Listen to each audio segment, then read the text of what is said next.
Thank you because you're back on the talk show genre. Well, I also have to be thankful to God for that. And I'm happy that I'm back in the talk show genre. Napakaganda kasi there's a certain kind of intimacy. Di ba? Napanood ko yung isang episode kung saan pinag-uusapan nyo yung, ba't mo pinakasalan ang anak ko? You know, it was nice. It's cute. Ang ganda. Actually, kasi the show doesn't have any script. Parang, it's just being us. It's not a reality show also. Kasi nga, we don't show our houses, we don't show our cabinets or whatever.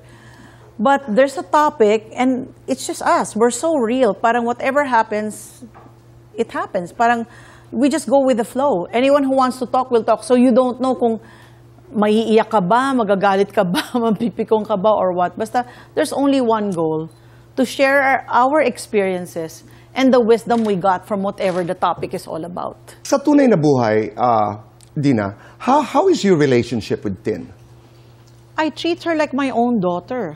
Siguro the only difference is, if I would tell Danica, Danica, ba't ganyan suot mo? Bakit ganyan, ipupunta lang tayo sa ganito, di ba? I can openly say, kay Tin, medyo, hindi ko pwedeng pakialaman yung outfit niya. O, tipong gano'n. Parang, Danica, ano to, may mga kalat dyan, ano yan, dapat maayos yung bahay, ganyan-ganyan.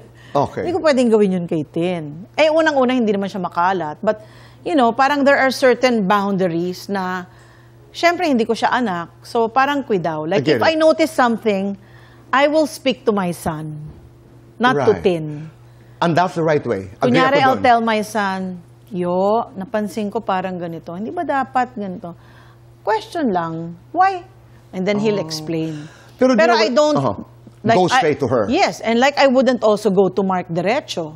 Kung may napapansin ako, sasabihin ko lang, Danica, you know, like when you were growing up, if your titas or titas came to the house, or lolo, lola, the kids would come down and kiss, you know, lolo, lola. So where are the kids? How come they haven't come down to greet their mama D?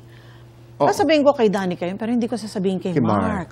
Por respeto. Ang ganda. Sasabihin ko sa anak ko, pero hindi sa in-law ko. Right.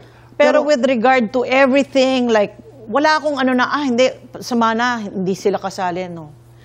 Pero in fact, itong show na to, hati kaming lahat. Talaga? Yes.